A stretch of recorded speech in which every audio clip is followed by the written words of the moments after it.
We condemn violence against any person based on sexual orientation and gender identity, and we promote compassion and support for individuals who struggle with same-sex attraction.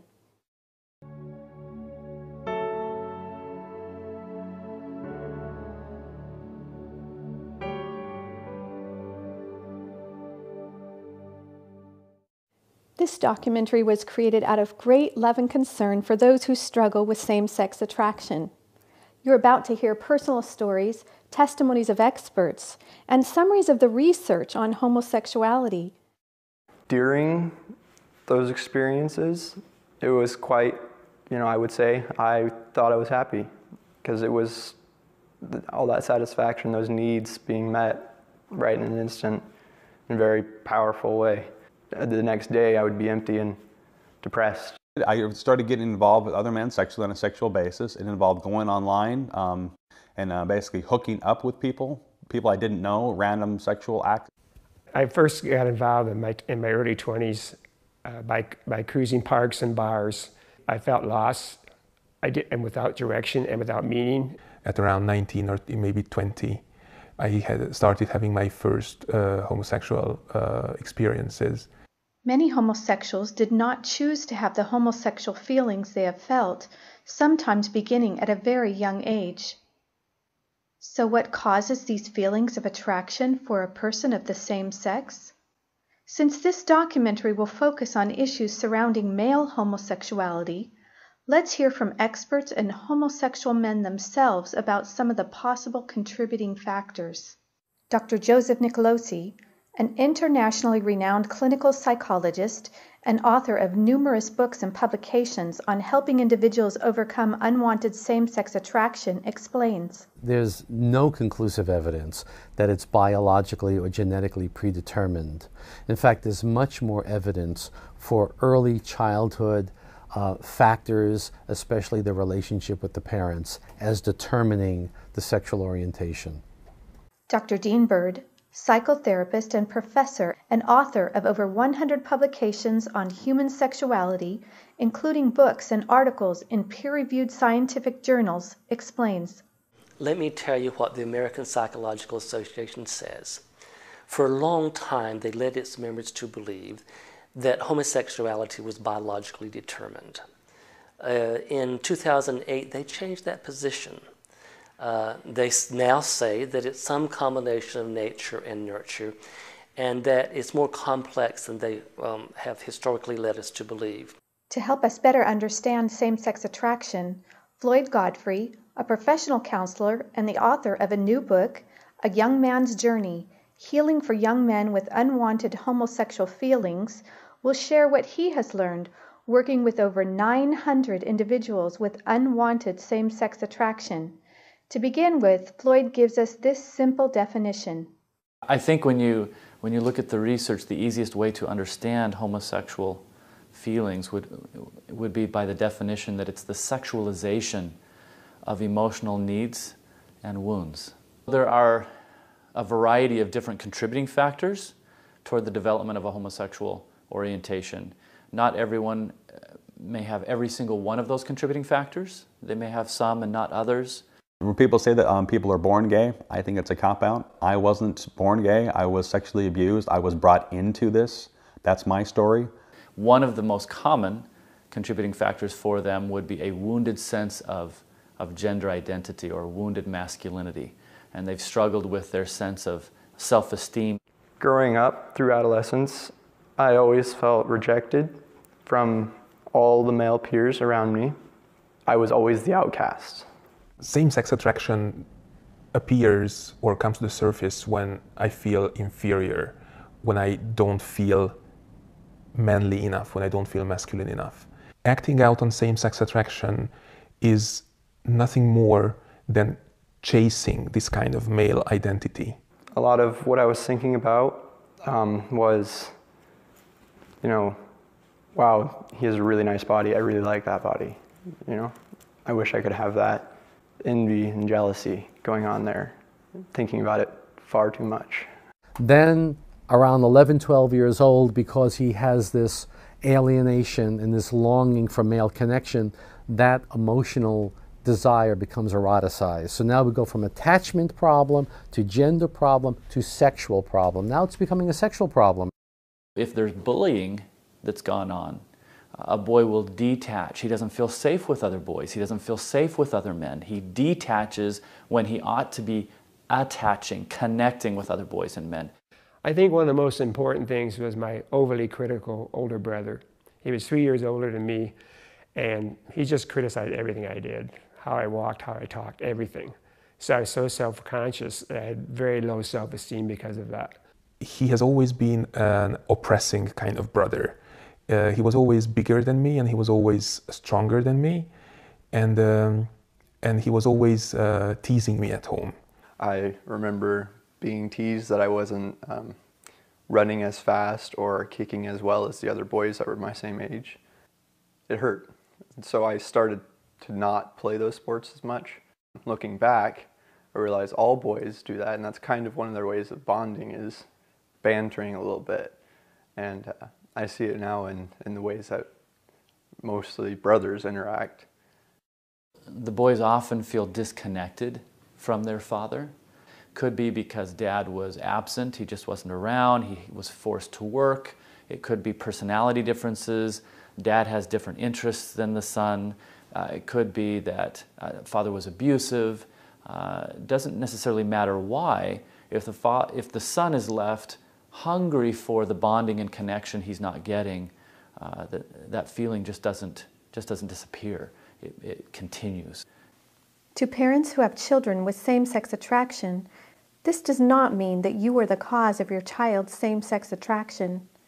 Dr. Julie Heron Hamilton, past president of the National Association for Research and Therapy of Homosexuality, a professor and licensed marriage and family therapist, explains the importance of a child's perception of their experiences. Now let me say a word about perceptions. Perceptions are everything. It's not so much what happens to us that matters as how we perceive what happens to us. So if a boy does not perceive that his father wants that relationship and is safe and welcoming, then he's going to have difficulty connecting with him. Usually the temperament of a child who will go on to have same-sex attractions is that he's sensitive, so he's taking things to heart that happened to him. He might be taking things personally, even if they're not meant personally. I know he loved me deeply, but he was an alcoholic, which made it very difficult to communicate with him. I always felt very weak and very small in his presence. Whenever I had something that I was, let's say, proud of, I always felt that it is still not enough. You should still do something better. Growing up, I felt very disconnected from him. And my mom was also extremely critical of my father. She didn't approve of a lot of things he did, including his drinking. And so she talked him down to me. So I lost respect for him, and I clung to my mom. So sometimes the boys are confused in relationship with their mother. Mother might be very domineering, might be very controlling or smothering with the boy, leaving him then either overly connected to mom or feeling smothered by mom, not having the opportunity to connect with dad. In some instances, we've seen a mother who is domineering over his father and leaving the boy feeling as though men are weak, men are insufficient. My mother was a very strong-willed, Class A personality that was always, I'm in charge, this is what's going to happen, it's going to be done my way. It made me feel as if the father took a back seat to the mother, and the father has no say whatsoever in it. At the same time, with my mother, my relation was very close, sometimes even too close, very emotional after their divorce. I had a wonderful relationship with my parents. My parents are wonderful people. I can't say no as anything like a lot of people want to say it's a father issue. For me, it wasn't. Many of the boys have also been sexually abused or touched inappropriately. And the other extreme to that scale that we see is that some of the boys have never been touched at all. So they're left without healthy connection, without healthy touch, without the hugs and the warmth that they have often needed, and they're actually very hungry for connection, which often makes them vulnerable. The time when I first was abused when I was 2 years old, I don't remember it at all. I remember because my sister has told me that it happened. Did that affect my life? You better believe it did. And so when people say, well, you're born that way, sometimes you're not even remember what happened to you at such an early age. You just don't know. When I was about 5 or 6 years old, a male molested me. My first actual feelings I can remember of same-sex attraction began when I was about 12 years old, when I was sexually molested by a next-door neighbor person at that age. I happened to be someone who I looked up to, someone who I admired. That was really what shaped me down this path. Pornography actually, for many of the men, I would say more of 75% of them who struggle, have either seen pornography or have been addicted to pornography. I see pornography as reinforcing some of the imagery that might come along with homosexual feelings. Some of the young men have reported to me that their introduction to pornography actually introduced thoughts and feelings that weren't there before. A very strong addiction developed very soon during my adolescence towards pornography. I ended up getting involved with pornography. It became a medication tool for me to kind of medicate how I was feeling and dealing with it at the time. I viewed pornography quite extensively. Deep down inside, I had always wanted help. I had always wanted to be straight. I'd spent the entire day online trying to find someone to hook up with, and when no one met my expectations of what I wanted for someone to hook up with, I just finally laid down in bed and I just started bawling my eyes out, and I said, God, I don't even know if you even exist anymore, but I need help. I don't know what I'm doing. I need some serious help. My motivation for seeking therapy was that the lifestyle was causing me a lot of pain and unhappiness in my life. The attraction was somehow stronger than my will or my determination. I felt bad. I felt empty. The clients I have that come to my office are all claiming unwanted same-sex attraction, and also that they don't feel like that's who they are. Particularly for me, I needed to have a therapist who could walk me through my whole process, what I would need to do to be able to resolve all of the issues that I had growing up. Through therapy, I began to understand the whys of same-sex attraction. And once I understood those, the walls came tumbling down. And I began to understand and appreciate the opposite sex, and those attractions rebounded after being squashed by my same-sex attraction for so many years. And through all this work, which is oftentimes very, very tough, it's not easy, I've definitely made a lot of progress. I've definitely still made mistakes along the way, but my life is now so much better because of it. As soon as I started getting those needs met, the shift started happening. Once the client develops a sense of what's caused some of his homosexual feelings, many times they'll describe a lack of connection with other men, a strong need that's never been satisfied for buddies and brothers and father figures. For myself, I wouldn't necessarily, it was a sexual addiction, it was a connection addiction is what it was.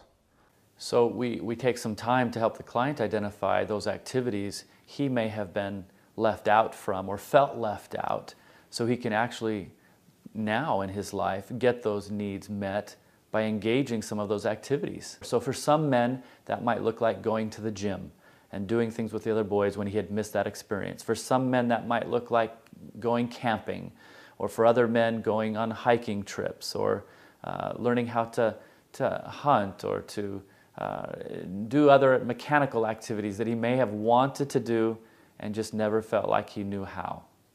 And the more I did that, the more my self-esteem started to rise. I felt accepted.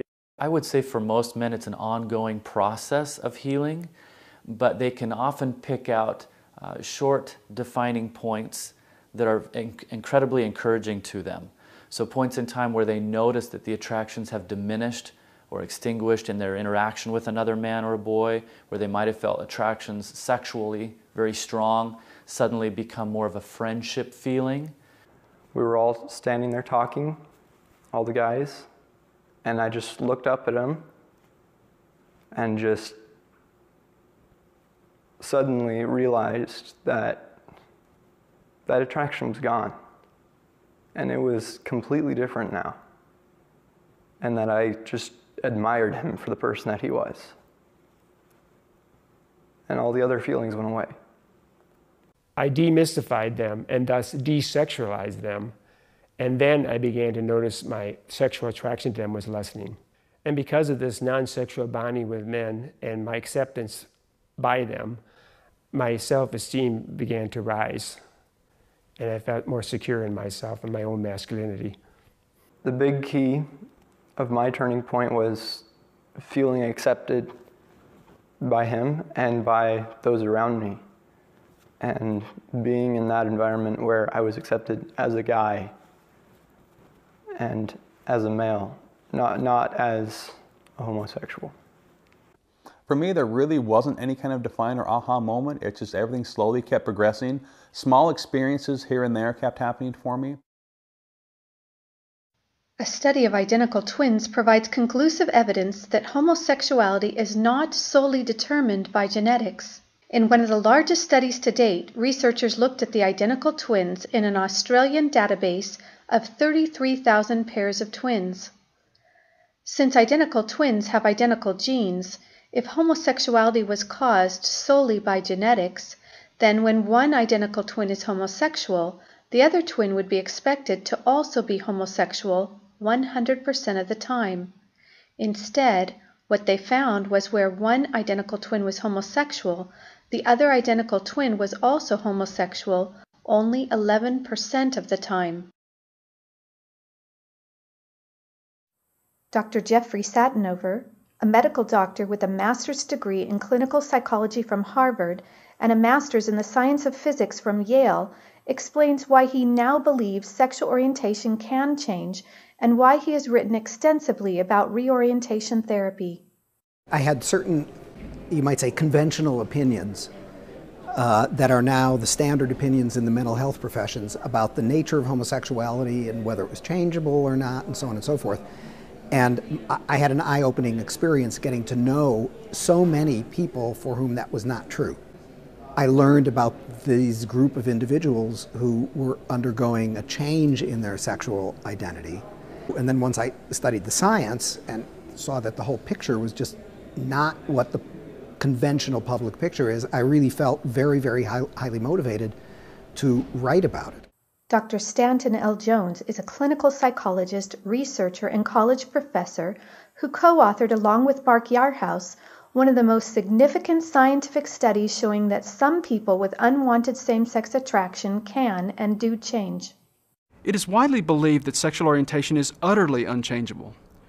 For many years, the American Psychological Association has stated that claims of change in sexual orientation were not credible because such claims of change, quote, are poorly documented. The study we have just published fills exactly that gap in the literature. I would argue, based on past research and our own study, that when professional groups issue statements saying that sexual orientation cannot be changed at all, that their conclusions are inconsistent with the evidence. So for the last several months, I had a girlfriend and we were very close. We spoke often of marriage. There were a few things that weren't working out and she needed to figure some things out. And so we ended up breaking up. But it's a good hurt because for the first time in my life, I'm feeling this way about a girl. And I'm feeling this longing to be with her. Because normally, before now, I felt that for guys, and it's awesome.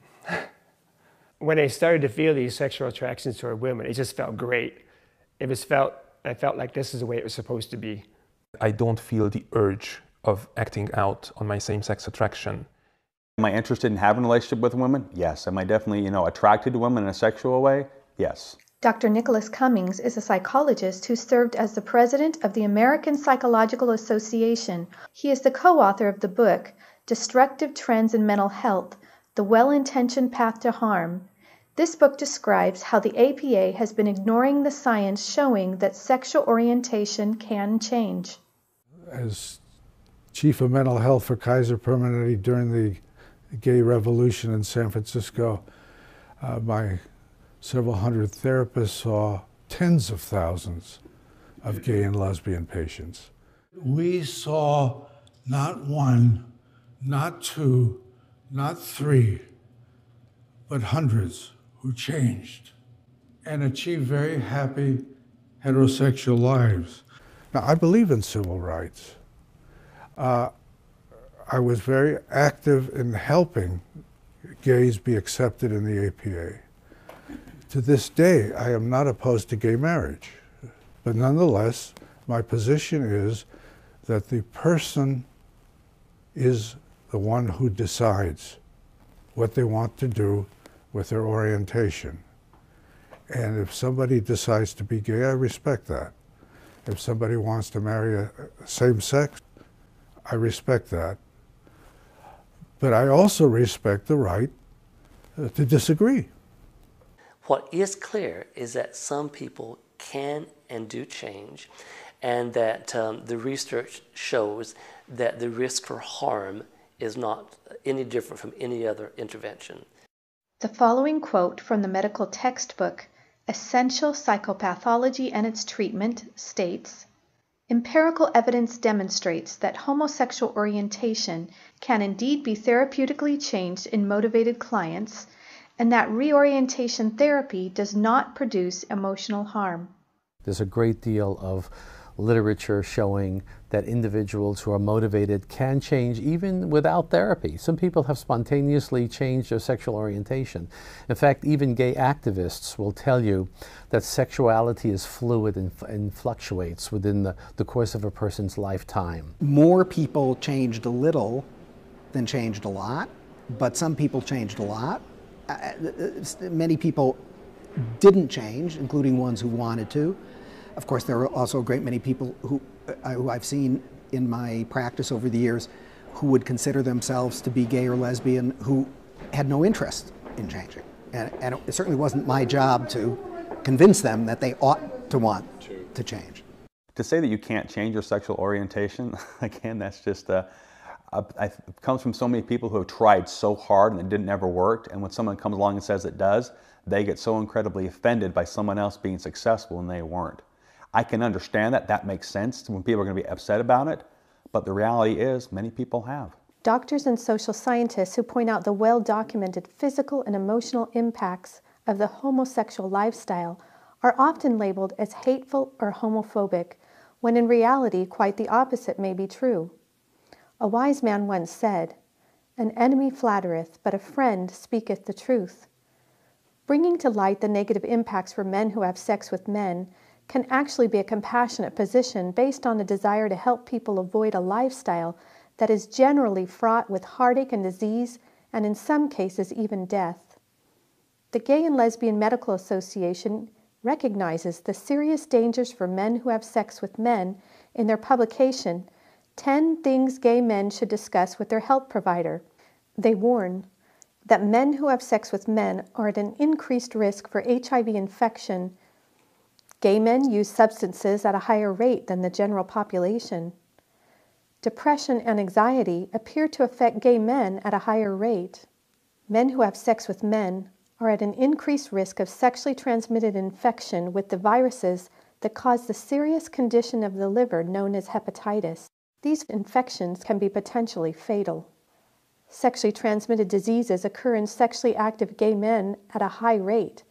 This includes STD infections for which no cure is available. Gay men may be at risk for death by prostate, testicular, or colon cancer. Gay men have higher rates of alcohol dependence and abuse than straight men. Gay men use tobacco at much higher rates than straight men.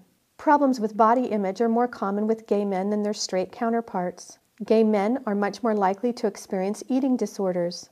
This can cause a number of health problems, including diabetes, high blood pressure, and heart disease. Gay men are at risk for human papillomavirus, which puts gay men at an increased risk of anal cancers, and the rate in which this infection can be spread between partners is very high. Depression would be setting in, a tendency towards substance abuse, high levels of anxiety. A report published by the National Association for Research and Therapy of Homosexuality summarizes the research showing that homosexuals have a greater prevalence of suicide, violence, antisocial behavior, substance abuse, promiscuity, paraphilias, being paid for sex, sexual addiction, personality disorders, and psychopathology.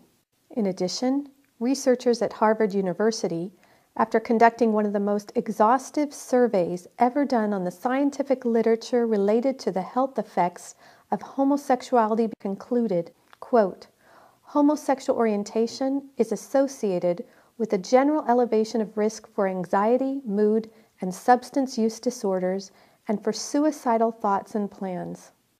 And finally, according to the U.S. Center for Disease Control, although men who have sex with men represent only 2% of the U.S. population, they account for 60% of all new HIV infections, are 40 times more likely to be infected with HIV, and are the only risk group in which new HIV infections have been increasing steadily since the early 1990s.